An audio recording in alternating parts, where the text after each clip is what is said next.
Ola, que tal? Benvidos. Con 4 analistas abordaremos a actualidade política de Santiago, de Galicia e de España. Acompáñanme María Sierra, que tal María? Hola, que tal? Que é abogada, e Pepe Arias, que tal Pepe? Hola, que tal Luis? Pepe, editor. Pola outra banda, Luis Caramés, que tal Luis? Moi ben. Catedrático da USC. E hoxe incorpórase, ou reincorpórase, mellor dito, Néstor Rego, que levaba xa unha temporadiña sin vir por esta mesa. Así que lle damos a benvida e agradecemos que volva a estar connosco. Ben, pois o tema destos días, ou un dos temas, son os orzamentos do Estado, e entonces pois abordaremos desde o ámbito global, despois tamén pasaremos por Galicia en función do que repercuten nesta comunidade e despois tamén en Santiago.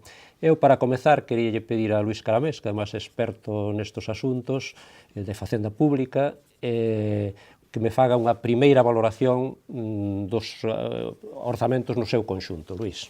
Bueno, estes orzamentos que veñen despois dun período sen acordo, non? Que agora parece que o hai ou está habendo, claro, teñen un perfil e unhas características moi propias daqueles orzamentos que proceden de un goberno que non está en maioría, non?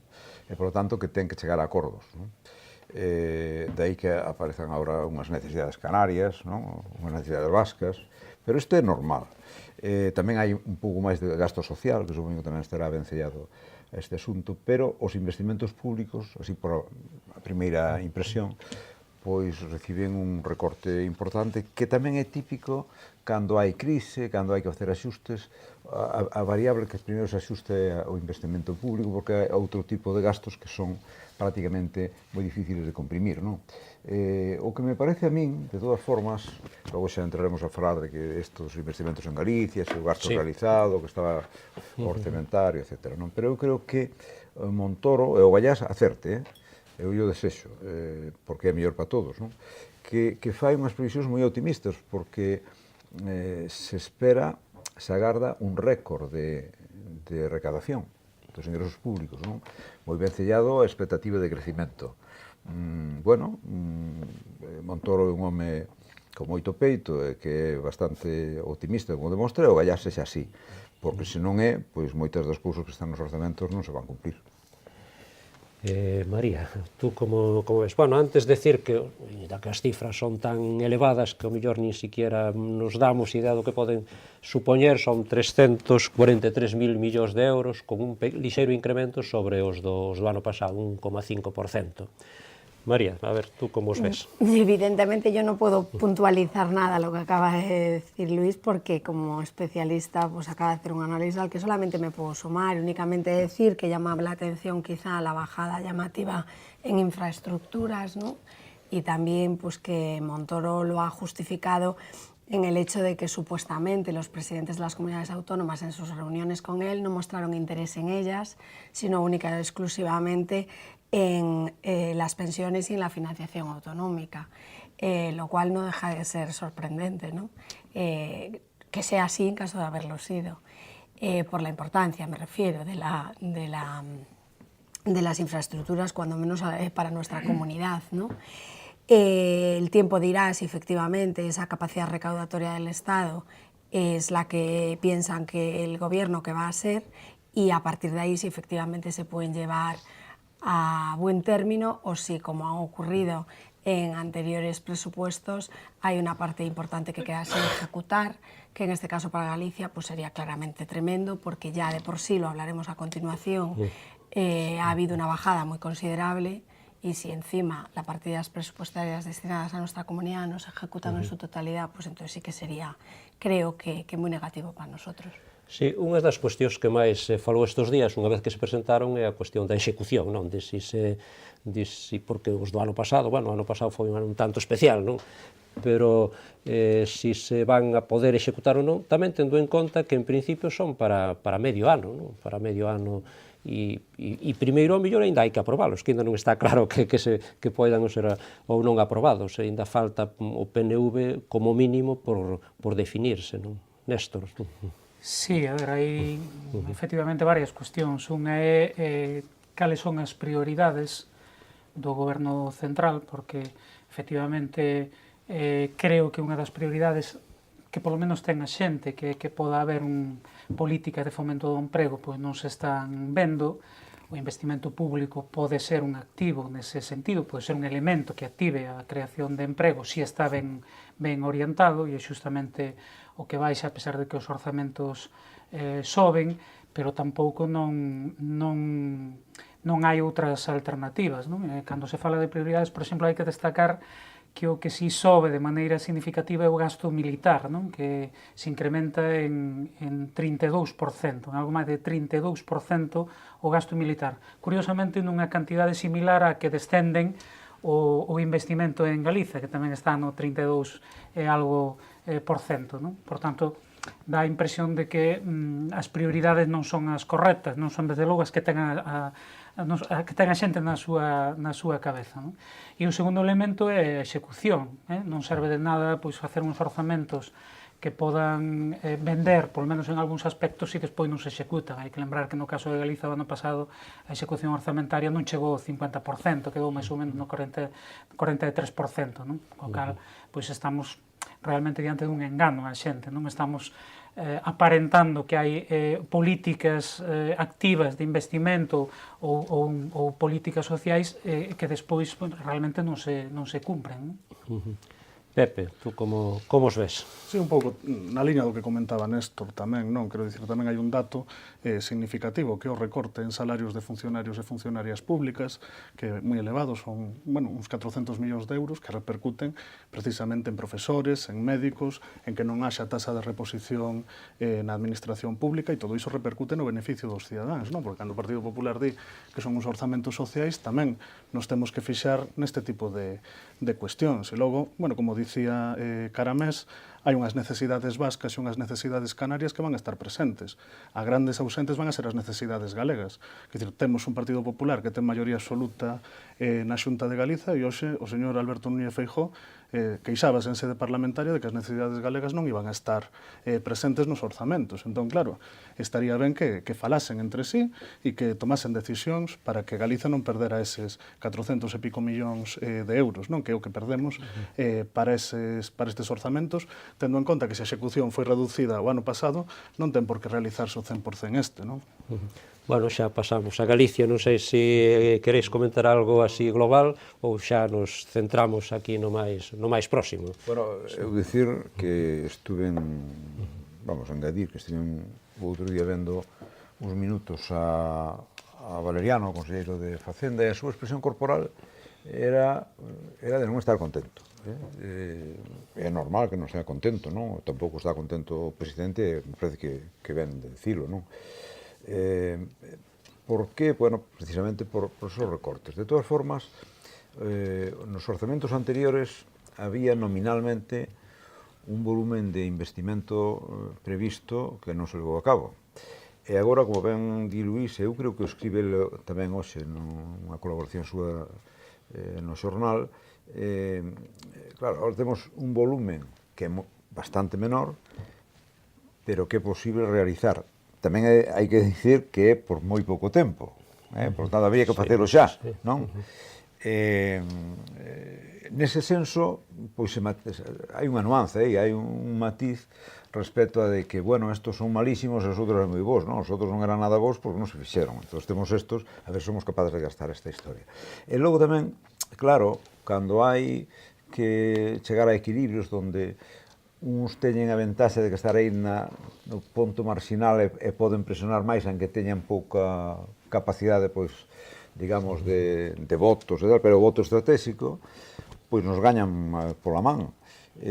Pero hoxe eu ollaba un xornal de Ourense pola mañá e veía, por exemplo, o edificio da estación de San Francisco, non? Pois a monte. Dentro de pouco, o aeroporto primeira terminal de Santiago vai estar a monte. O Museo Arqueolóxico de Ourense probablemente non se lle vai a poder abrir as portas hasta despois de 2020. Bueno, non cabe ninguna dúbida que se nós só pensamos en nós, pois temos unha cantidad de cousas que facer, pero isto simplemente decía algo un pouco do tema, pero sería difícil non desaproveitar ese capital físico que pode ter finalidades sociais, económicas, etc. E deixalo a monte cando pois tuvo un custo, etc. E deso hai moito polo país. Desde escolas hasta casas de non sei que, temos aeroportos, baleiros, cousas que hai que facer e que non teñen tanto gasto, é dicir, non supón tanto consumo de recursos públicos do orzamento. Pero remato xa. Eu creo que como consecuencia dos acordos aos que se teñen que chegar, houve algunhas cousas positivas, por exemplo, en algunha elevación do gasto social. Logo hai unha cousa que pode parecer cosmética respecto a algúns salarios xuvenéis, me parece que hai algo desto tamén, non? Pero no seu conxunto eu creo que a filosofía responde xustamente ao que un orzamento onde hai que chegar porque non hai máis remedio que chegar, senón non se faría ese orzamento, non? María, falamos xa de Galicia, si queres. Bueno, yo creo que cuando se habla de números, pues poco se puede debatir, porque es algo objetivo y que prácticamente no admite discusión, ¿no? Las cifras están ahí. Para Galicia, si no me equivoco, pues hay dispuesto 924 millones de euros, son 400 millones menos que el año anterior. Y yo creo que esto no admite ni ideologías, ni partidos, son datos que, como decimos en nuestra profesión, no admiten prueba en contra, ¿no? Esto no es una buena noticia.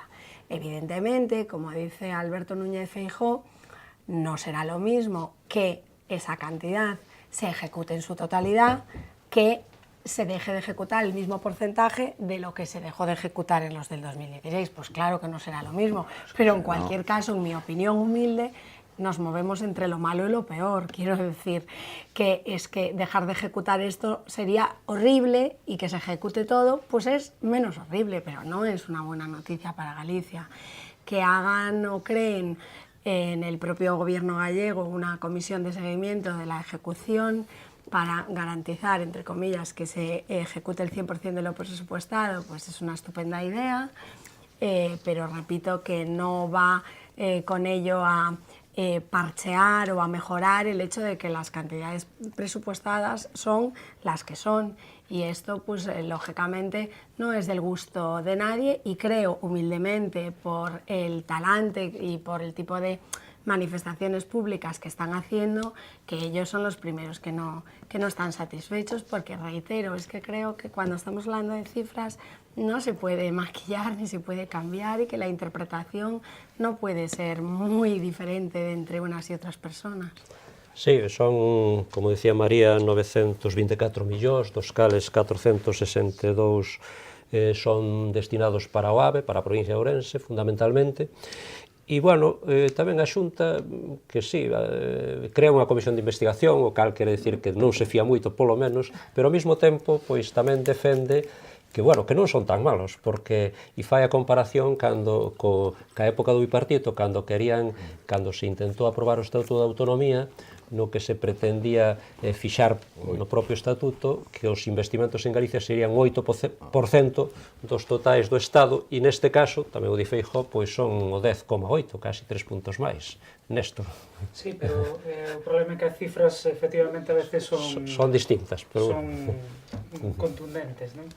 Primeiro, eu creo que os orzamentos son moi malos, porque unha perda de máis de 400 millóns dun ano para outro, que se ven sumar as que se produciron en anos anteriores, pois supón desde logo, eu creo que un agravio para o noso país, para Galiza, e eu creo que ademais, sobre todo, unha mostra da irrelevancia política de Feixóo no panorama do Estado. Esa política de sumisión permanente de Feixóo ao final está nos pasando factura a todos os galegos e galegas, non? Parece máis preocupado por contentar o goberno central, o Mariano Rajoy, que por defender os intereses de Galiza, non? Porque isto ao final é o que reflicte. Claro, el fala do bipartito, pero eu quero lembrar unha cuestión, non?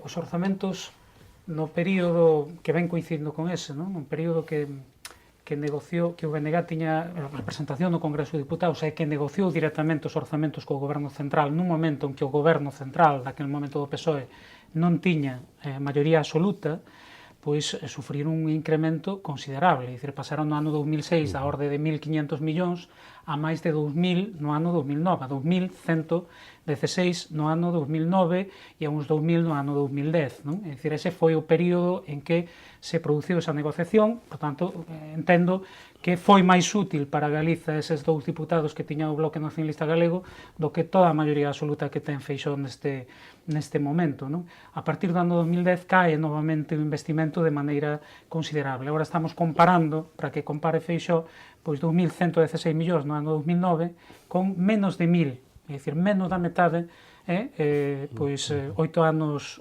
despois. Non? Eu creo que esas cifras sí que son realmente contundentes, non? E significativa de relevancia política de Feixóo. Eu tamén o quero dicir. Bueno, eu creo que todas as forzas que neste momento teñen representación parlamentar teñen a súa responsabilidade, porque ninguna pois mantivo unha actuación como esta a que estou facendo referencia. Nin o PP, nin o PSOE, nin en Marea negociaron para que nin fixeron ningún tipo de actuación especial para que isto fose de outra maneira. Non?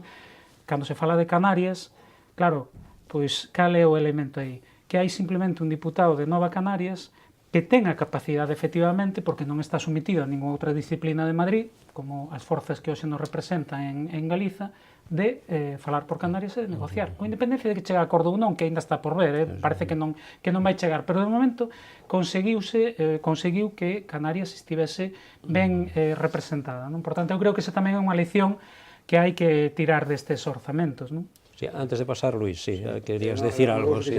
Sí. Porque eu quería preguntar por se non hubiera podido ter lugar unha negociación do Goberno Central con Marea para justamente repetir esa estrategia. Pero claro, seguramente a obediencia é diferente.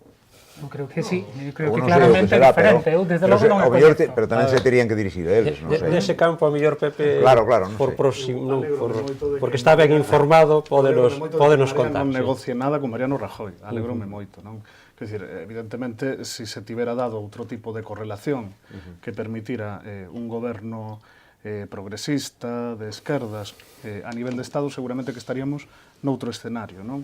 Pero evidente que non, que aí existe unha incompatibilidade absoluta de proxectos, non? Se nos vamos aos datos, o retroceso é a 2004. Non tivemos un orzamento tan baixo para Galiza nos últimos 14 anos, non? Entón, eu penso que iso tamén nos debería de facer reflexionar. E logo teño un amigo argentino que sempre di, que no seu país se di, que cando non queres solucionar un problema, o que tens que facer é montar unha comisión. Iso decía Napoleón. Unha comisión de ti mesmo para fiscalizarte a ti, parece que non ten moito sentido, non? Entón, eu penso que vamos a ter un auténtico desastre. E, bueno, eu non coñezo tampouco en ningún momento da historia da representación que tivo o BNG no Congreso, que o BNG pactara orzamentos co Partido Popular. Non a coñezo. No, pero entón, claro, porque efectivamente quería facelo. Non estou falando de que houvese de que Marea ou quen fose tivese que negociar e pactar co Partido Popular. O que estou dicindo é que tiña que ter posto sobre a mesa na axenda política, no debate político, as necesidades de investimento en Galiza, non? E creo que non o fixo, desde logo non teño constancia de que o fixese. E esa é a grande diferenza, con independencia de que se pactase ou non, o Bloque Nacionalista Galego sempre levou propostas de orzamento, sempre houve unha actuación tendente a que non se esquecese cales son as nosas necesidades, a poñelas sobre a mesa, a debatelas e, desde logo, a facer presión para que estivesen aí. Insisto, ademais, o exemplo de Nova Canarias, bueno, en fin, eles farán o que consideran oportuno, pero a última información que saiu de Nova Canarias é que ia a presentar unha emenda Sí, polo menos en primeira instancia que vai unha emenda a totalidade. Non sei o que fará finalmente, pero que si é verdade que neste momento pois xa conseguiron meter partidas para Canarias sobre a mesa, facendo que Canarias sexa, se non me equivoco, a única comunidade autónoma que incrementa o investimento, en canto Galiza creo que é a penúltima que sai peor parada de todas as comunidades do Estado. Unha dinámica que é bastante negativa, que se suele dar tamén no mundo local.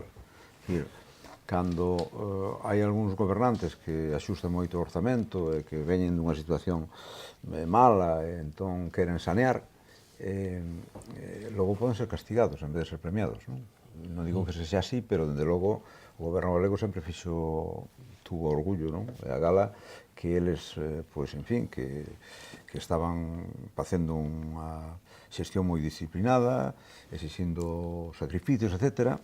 Eu tiño para min que seguramente o presidente da Xunta agora esperaba outro tipo de compensación. Bueno, pero vamos, eu de política non sei nada, pero vamos, a mí pareceme que podía esperar algo así e non tivo. Pero que política xustamente da, como dicía antes, da sumisión, non? De parecer máis preocupado por contentar o Partido Popular, por buscar un oco, tal vez, na política estatal, non sei en que está pensando Feixóo, pero claro, este resultado e mesmo a súa actitude, que non é a de plantarse diante do goberno central, senón a de tentar xustificar e de, digamos, pois darlle unha apariencia diferente con esta comisión de seguimento do cumprimento dos acordos, non? Entón, dá a impresión de que está máis preocupado por pensar futuro na política estatal que naquilo que dicía na campaña que aquel ia ser militante de Galiza, non? Desde logo... Pero o que pasa é que, bueno, fago referencia, como fixo Luís antes, a un artigo que escribín hoxe que eu, bueno, sostiña, e creo que ao mellor en isto estáis de acordo comigo, que si nos 6 meses que van a ser efectivos estos presupostos se investisen os 990 e pico millóns, bueno, o mellor non había, o mellor que estábamos todos firmábamos xa ahora, O que pasa que el análisis desde esa perspectiva, el resultado sería muchísimo mejor.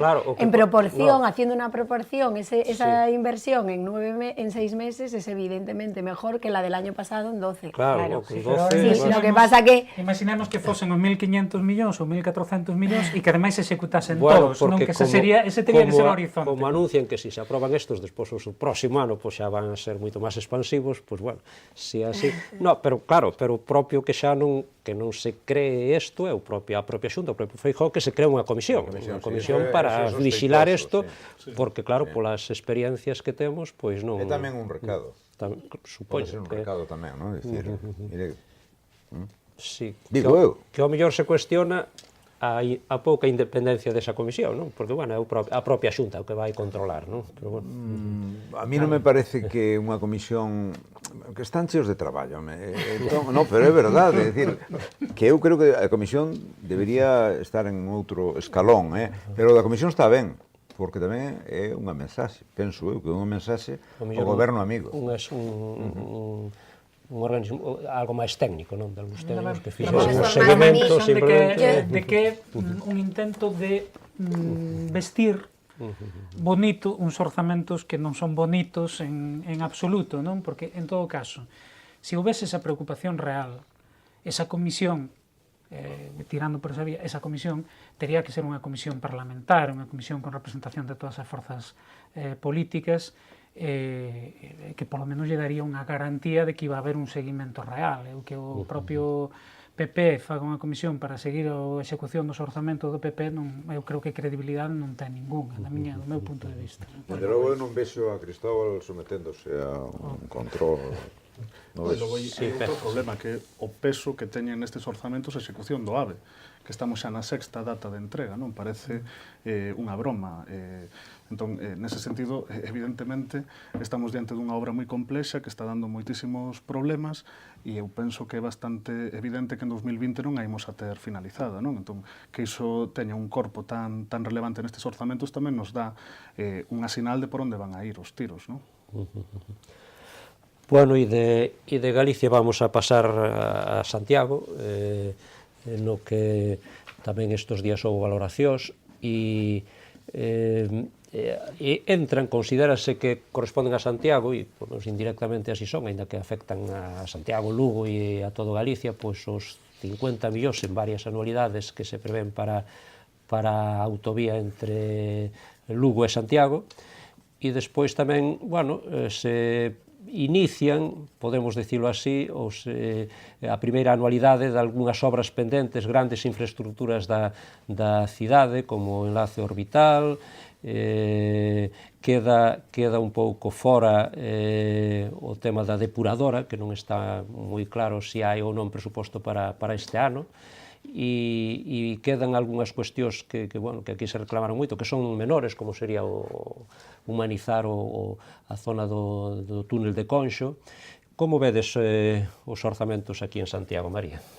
Bueno, yo creo que es una continuidad de lo que venimos hablando, ¿no? Con respecto a Galicia. No, evidentemente no lo son buenos a nivel global y tampoco lo son buenos a nivel local, ¿no? Yo estoy decepcionada, evidentemente, y creo que la ciudad merecía más, y esta situación es un poco también de alguna manera una muestra de lo que yo pretendía decir en la intervención anterior, de que hay cuestiones que van más allá de la ideología y más allá de los partidos, ¿no? Porque si se hacía una crítica, que yo considero acertada, respecto del peso, de la fuerza que debía haber hecho el presidente de la Xunta respecto de los presupuestos para Galicia, pues quizá también en ese sentido podemos decir lo mismo del alcalde que está en este momento al frente del Ayuntamiento de Santiago, ¿no? Quizá él, que tiene... Él decide los orzamentos. No, no los decide, ni muchísimo menos, ni tampoco Mariano, ni tampoco Alberto Núñez Feijóo.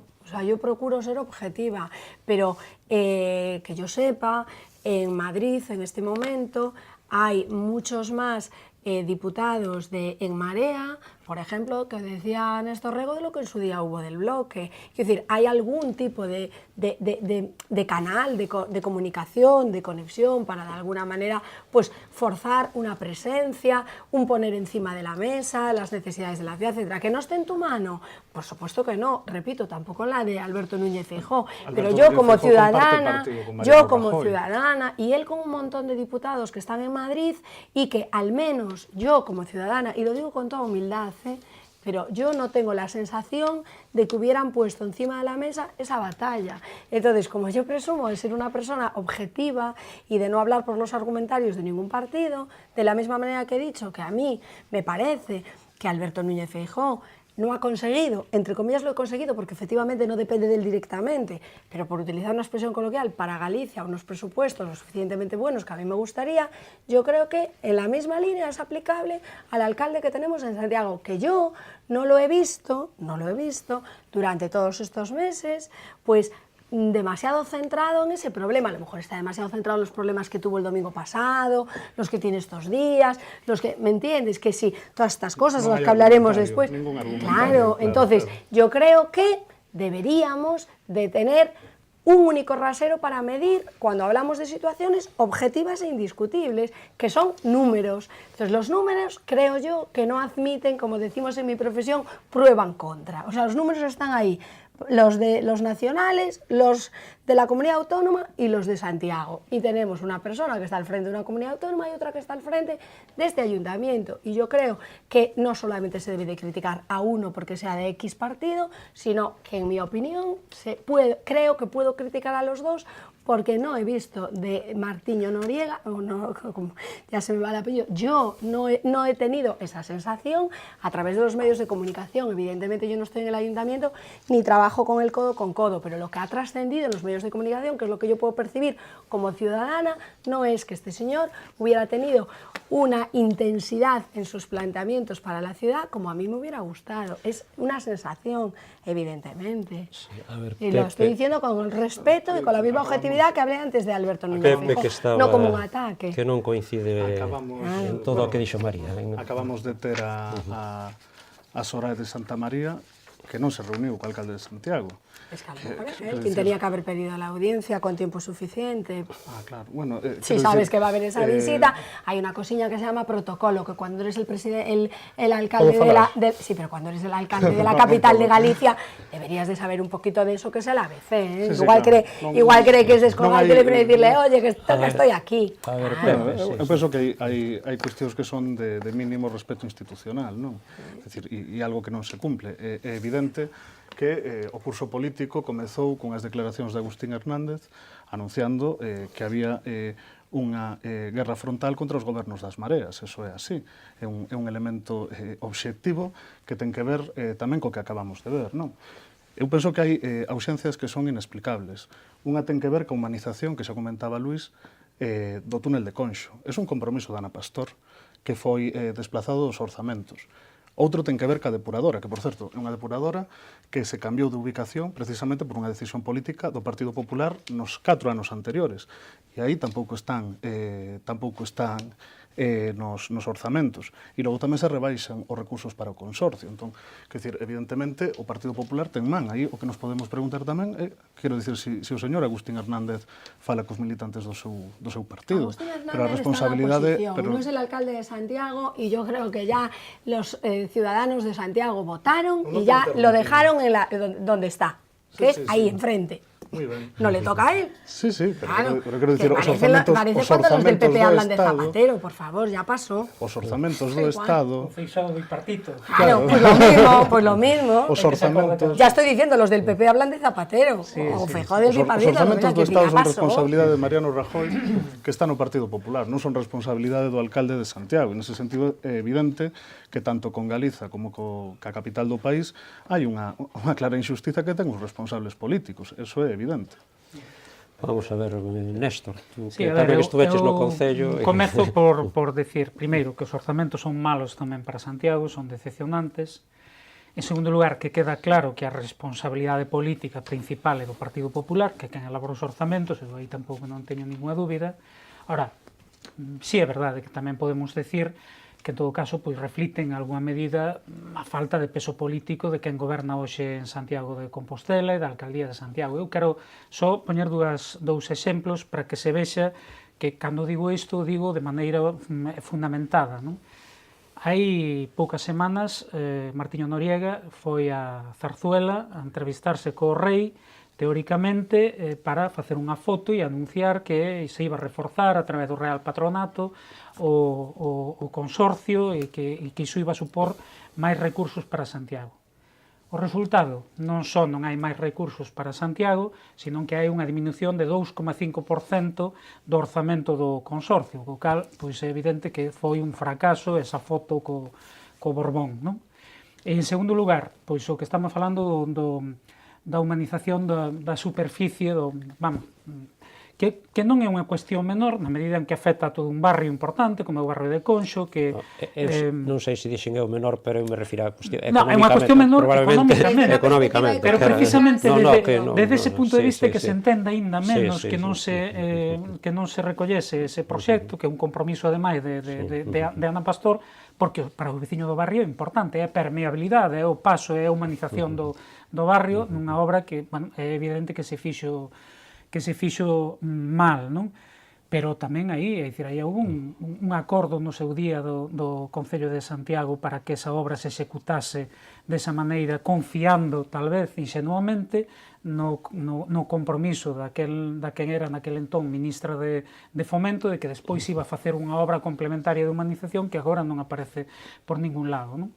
En todo caso, é evidente que os 50 millóns da autovía de Santiago-Lugo non se lle poden computar a Santiago, é evidente que unha obra importante como é a da depuradora pois ten unha cuantía que indica, e ademais as principais partidas se adían ata o ano 2018, 2020, que nos fai dubidar de que mesmo en 2021, que sería a data tope, pois esa obra poda estar executada. É evidente, por exemplo, que hai prioridades que non sei se son as correctas, as que ten a propia cidadanía de Santiago. Por exemplo, o enlace coa cidade da Autostrada ou coa cidade da Cultura.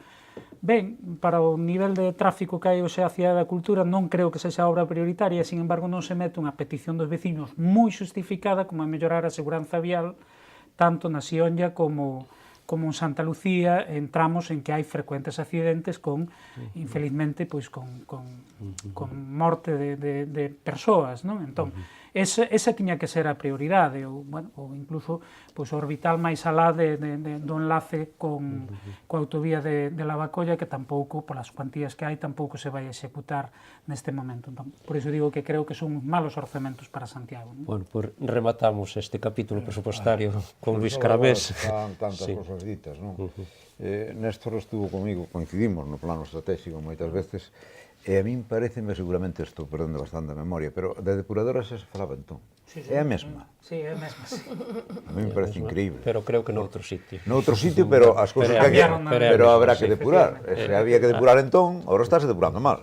Bueno, ou menos, non sei. Iso da depuradora parece un chiste. A verdade é que, en fin, pero a cousa é seria, non? O lance orbital a mí pareceme importante, que é perfectamente compatible coa seguridade vial nos esos lugares onde hai accidentes. Por tanto, eu creo que iso tamén é moi importante. A mí me gustaría, mellor por talante, ou porque eu concibo Santiago desta maneira, de capital de Galicia, de cidade aberta ao mundo, pero tamén gran fonte de beneficios para o resto de Galicia. A mí me gustaría que algunhas destas cousas foran consensuadas, é dicir, que estas cousas importantes non tiñan por ser partidarias, podían estar os partidos de acordo sin ter que gañar protagonismo porque o fixen eu ou fixo outro, non? Pero, bueno, non imos a pedir esa, non digo xerosidade, senón esa actitude, porque seguramente estamos en momentos en que eso non é posible facelo, non? Pero eu creo que hubo momentos de máis xerosidade con Santiago que agora mesmo. Eu creo que Santiago merece, que Santiago merece, é que moitas veces, metidos en liortas políticas de luces curtas, non se dan conta de que é un verdadeiro investimento cultural, patrimonial, social, turístico, educativo, que como temos aí non valoramos. Eu creo que os orzamentos tampouco valoran na medida que debían de facelo. Bueno, pois pechamos aquí este longo capítulo de orzamentos, falaremos máis adiante, primeiro a ver se se aproban, e despois cando entren en vigor, que sería a finais de xuño, teño entendido. Pero vamos a cambiar radicalmente de asunto e vamos a falar da situación de dous partidos políticos, a ver se temos tempo, dous partidos políticos galegos que, bueno, non atravesan o seu mellor momento. Un deles, pois, é de reciente creación, digamos, un partido instrumental en Marea, que xa vive profundas divisións e o seu líder, pois, ten complicado, parece, pois, eso, exercer a súa función de liderazgo. Pepe, que probablemente este ilustrado máis nestos asuntos, como está neste momento en Marea? Bueno, primeiro que hai que dicir é que en Marea non é un partido. Instrumental, non? Bueno, foi unha selección. Eso foi unha fórmula xurídica para presentarse ás pasadas eleccións nacionais, non? Pero en Marea é un espazo plural, diverso, vivo, no que hai iniciativas municipalistas, tamén outros partidos existentes, non? Como poden ser a Nova, Podemos e Esquerda Unida. Entón, bueno, realmente complexo, non? A súa xestión interna e como van os ritmos, non? Eu, no que pasaron nestas últimas semanas, estou bastante de acordo co que dixeron os tres alcaldes, que son de alguma maneira os referentes institucionais máis importantes, non? Xulio Ferreiro, o alcalde da Coruña, dicía que se elexiu unha coordinadora que non é de consenso, rompendo unha lista que sí que o era. Estamos ante un debate interno, pero penso que no día a día da forma política non vai a ter determinadas repercusións, non? Sobre todo porque, bueno, temos un calendario que está moi marcado pola inminencia dunhas eleccións municipais en 2 anos que hai que comezar a preparar, e eu intúo que os tiros irán un pouco por aí, non? E intentar blindar os gobernos das cidades e presentarnos, no resto do país co maior número de candidaturas posibles, non? Entón, o que aconteceu sí que é certo que non é positivo, que é un freno a unha dinámica, que nos considerábamos que tiña que ser seguramente máis rápida, pero penso que será unha anécdota que quedará resolta en xuño. Non sei se Néstor pensa que se vai a resolver tan pronto. Bueno, non teño eses datos, eu, como se entenderá, vexo desde fora, non? Eu que si aprecio que, porque tamén, como é fácil de entender, pois coñezo xente que en algúns dos últimos procesos electorais votou en Marea, non? Confiando en que aquilo que se decía, que a unidade popular é un instrumento para derrotar o PP, para producir un cambio, unha maneira distinta de entender a intervención pública, a intervención social, pois que moita desa xente está decepcionada co rumbo de Marea, non? E estar mesmo convencida de que ao final foi un erro esa confianza, non? Porque moitos deses elementos que se poñían sobre a mesa, pois demostrouse que non eran así, non? Esa nova maneira de entender as cuestións participativa e democrática, visto desde fora, insisto, pero tamén apoiándome no que pois, nos propios debates aparece dito polas persoas de Marea, pois non foi tal, non? Quero lembrar que xa a primeira coalición, o Congreso dos Diputados foi decidida entre as direccións dos tres partidos políticos a que antes se facía referencia, Podemos, Esquerda Unida e a Nova, que a Asamblea Constituinte de Marea en Vigo pois foi resultado dun documento que presentaron 3 alcaldes. Non me parece a min que sexa unha maneira participativa de actuar, e que o último capítulo, por só poñer 3, o último capítulo, pois claro, xera unha crise profunda, unha división, entre outras razóns, porque hai un documento que establece uns criterios de conformación da dirección que é apoiado maioritariamente pola militancia que decidiu votar, e despois resulta que un grupo reducido de persoas muda eses acordos para producir pois, unha situación totalmente distinta, non? Cando se di que vai haber 3 portavoces, 2 mulleres, un home, que non pode ser coincidir o portavoz parlamentar e o portavoz orgánico, e iso se muda. Eu creo que todo este tipo de cousas, evidentemente, pois xeran decepción, e, sobre todo, a mí o que me preocupa é que esa decepción leve a que haxa xente que decida non seguir participando porque xa considera que non hai maneira de cambiar aquí as cousas. Eu creo que si hai maneira de cambiar as cousas, evidentemente que hai alternativas que defenden, e, lóxicamente, eu penso no Bloque Nacionalista Galego, un cambio profundo pensado desde Galiza. Non sempre entendemos, se falo nese sentido como militante do BNG, que non hai que escoller entre derrotar o PP e defender Galiza, que as dúas cousas se fan de maneira unida, e, por tanto, a min, insisto, preocúpame que a decepción leve a desmobilización da xente e a que iso supoña que o PP continúe ganando aquí por maioría absoluta, non? Eu creo que hai que buscar, lóxicamente, como fortalecer unha alternativa ao PP, non? Si o liderazgo de Villares, que, bueno, en teoría parece que se reforza, porque aparte de ser agora portavoz parlamentario, pois tamén é portavoz orgánico de En Marea, aínda que en contra do que, bueno, a súa corrente, digamos, máis alá había votado, non? Cal tamén eso xerou problemas. María, tú crees que se consolida ou que se pode consolidar o liderazgo de Villares? Bueno, yo no tengo ni idea, pero así visto totalmente desde fuera y únicamente leyendo prensa y demás, me parece que no, porque ahí está pues lo que ha surgido a partir de ese momento, ¿no? Las discrepancias que demuestran pues, que hay una fricción en ese sentido. Mira, yo esta mañana, cuando repasaba así un poco las últimas noticias sobre este asunto que explicaba Pepe de En Marea, sonreía yo sola, ¿no? Porque yo, cuando era niña, mi padre, que era economista, me decía que yo era muy mala en matemáticas. Lo he sido toda la vida. Y entonces me decía, las matemáticas se estudian con papel y bolígrafo, me decía él, ¿no? Porque claro, yo me ponía así delante del folio, no entendía nada, pretendía chapar, claro, difícilmente, ¿no? Y hoy sonreía recordando a mi padre, porque yo leía aquello y yo decía, más alá, queremos participar, somos Ken, Anova, Cerna, Esquerda, no sé qué. Y yo decía, es que tengo que tomar apuntes, es que de verdad que tengo que apuntar para no perderme. Entonces, claro, ahí está el matiz, quiero decir, si un partido que nace de un único...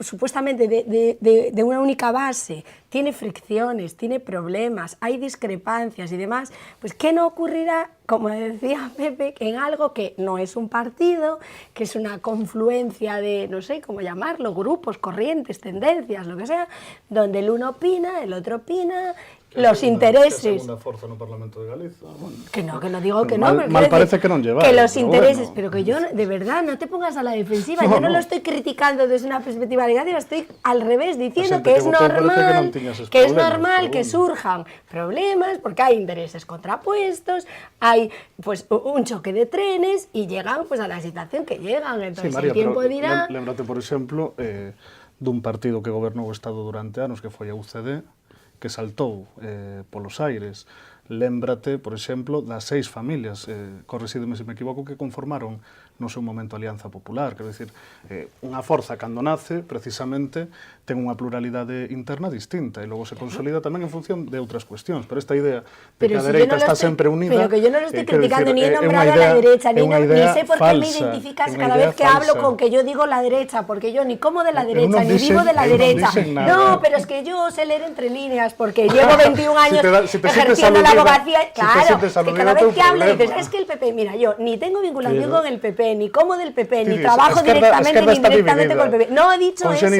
No he dicho eso. No he dicho eso. He dicho eso, Pepe. He dicho de una manera muy respetuosa que es entendible que en un grupo de corrientes, alternativas, tendencias, o llámale como quieras, porque tú fuiste el primero en puntualizar que en el Marea no es un partido, que es normal que haya este tipo de discrepancias y que el tiempo dirá si la superan o que no la superan, pero lo decía desde el respeto y diciendo precisamente que no me parece nada extraño ni nada que necesariamente tenga que llevar a que desaparezcan ni a nada extremo. O sea, que lo dije con un planteamiento que tú, desde tu forma como lo recibes, lo has entendido absolutamente mal. No, pero é certo, acaba de decir Pepe que son a segunda forza no Parlamento e a forza mayoritaria, pero que eso é un pouco que sorprende, que sendo, además tan reciente, non, as últimas eleccións, menos de un ano, pois que teña esos problemas, non? Luís, tú, os que estamos así fora, non se entende moi ben, non? Estou pouco informado desto.